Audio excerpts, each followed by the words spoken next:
راح ارفق لكم كل هذه الاضافات بالدرس على مود تستعملوها وتنصبوها. نفتح التوباز كبرنامج عادي. اذا انت 64 بت نظام حاسبتك تنصب 64 بت، واذا انت 32 بت تنصب هذا. دوست نيكست، بعدين اجري نيكست نيكست. تخليه نفس مكانه مو مشكلة. نيكست نيكست. راح يجي تنصيب التوباز. التوباز هذا راح ينضاف ويا الفوتوشوب، يعني ينضاف كإضافة الفوتوشوب. طيب نوقف الدرس شوي بما يتنصب، بما يحمل وارجع لكم. اوكي تقريبا راح يخلص.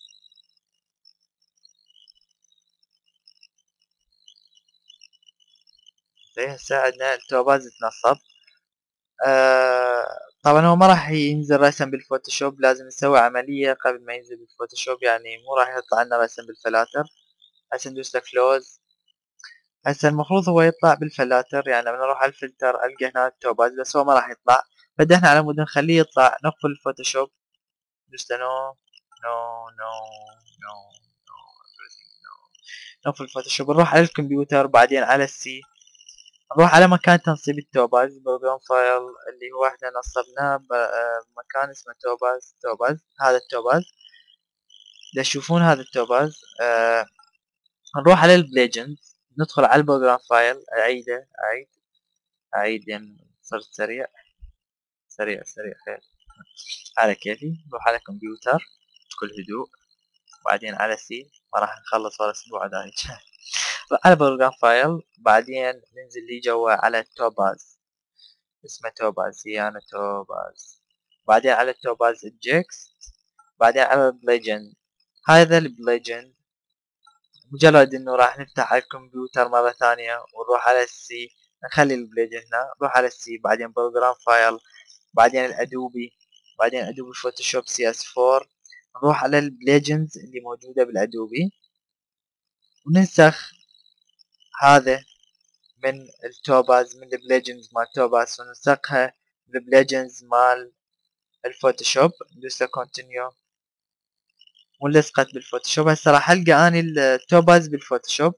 نرجع نفتح الفوتوشوب على مود ننصب السيريال مال توباز.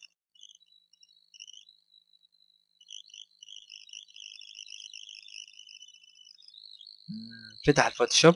طيب هسه احنا عندنا لو نروح على الفلتر راح نلقى التوباز مثل ما تشوفون. هذا التوباز لقيناه.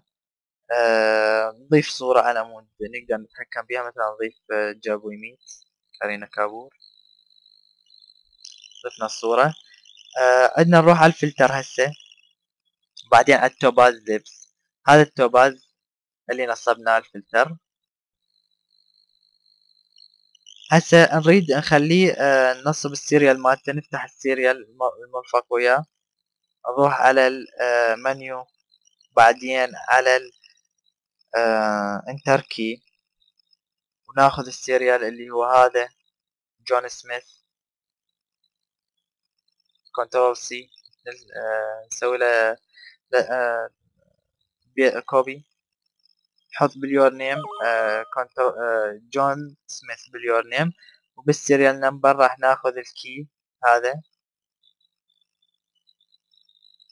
بالكي لسنس كي، راح نحط هذا الرقم الطويل، بعدين اوكي. توباز لبس، تنصب التوباز. التوباز تشوفون هسه شلون فايدته حلوة، شلون دا يسوي مؤثرات حيل حلوة. تقدرون انتو تسوون ملايين المؤثرات بهذا التوباز. كل المصممين تقريبا يستعملوه ويحبوه، لان مؤثراته حلوة بشكل يعني مو هيجي. هسه دا تشوفون شلون اقدر اعدل بيه، اسوي لكم شي بسيط منه. بعد هذا الشادو اريد اخليه هيجي. اوكي هايلايت، هايلايت، بعدين اوكي. شوف المؤثر اللي طلع بالتوباز شلون عدل الصورة. نقدر نسوي ملايين التأثيرات على الفلتر بعدين التوباز. المطلوب منكم التطبيق، مجرد انه تخلون هاي الاضافات تركبوها بالفوتوشوب مالتكم، وتفتحون عمل جديد نيو بروجكت، وتشوفوني هاي بأي شيء 600 800 في 100. تشوفوني الإضافات اللي حملتوها أو اللي جبتوها من الإنترنت. انتوا تقدرون بكل بساطة تجيبون الإضافات من الإنترنت، يعني مجرد إنه تفتحون جوجل وتكتبون أي شي مثلا سكرابس أو باترن أو تدرجات أو أي شي، تلقون هواي يعني مواقع تهتم بهاي الأشياء. مثلا سكرابس راح أكتب سكرابس 2012 راح ألقى كوما أشياء سكرابس أقدر أحملهن مثل ما تشوفون. سكرابس جديدة هاي تشوفوها، هاي سكرابس. أريد ألقى مثلا أوف سكرابس، أروح على الباترن، مجرد إنه أكتب باترن أو أي شي راح ألقى ملايين الأشياء اللي راح أنصبها على مود أستعملها ويانا، اللي هي هاي. وراح أرفق لكم أنا هذني على مود تستعملوهن. التطبيق المطلوب من عندكم اريد اشوف ابداعكم، يعني انا تقريبا علمتكم كم خطوه انه شلون تضيفون تدرج بهاي اداه التدرج. تضيفون تدرج، تحطون تدرجات جديده وتضيفون تدرج مثلا هيك، تضيفون تدرج وبعدين تضيفون سكرابس جديد، تحملون اكثر من سكرابس هيك مثلا. يعني هيك يعني مو فد شي بسيط، بس المهم انكم تتعلمون بهذا الدرس. هذا الدرس يمكن تطبيق مالته مو مهم يعني، بس المهم تتعلمون شلون هاي الإضافات مهمة. تحياتي لكم. خلصت الدرس. وأظن الدرس يمكن كان شوي مستعجل وشوي طويل، بس إنه الإضافات مهمة. وهمين شي ثاني، اعذرونا على التأخير.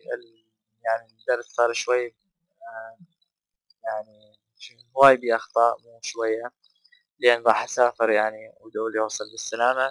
إن شاء الله أرجع لكم والدرس القادم يكون أحسن، بس هذا الدرس مجرد إضافات تفيدك إلك بالفوتوشوب. تحياتي لكم. حسان العلوسي من دورة أدوات الفوتوشوب، الدرس الثاني إضافات الفوتوشوب.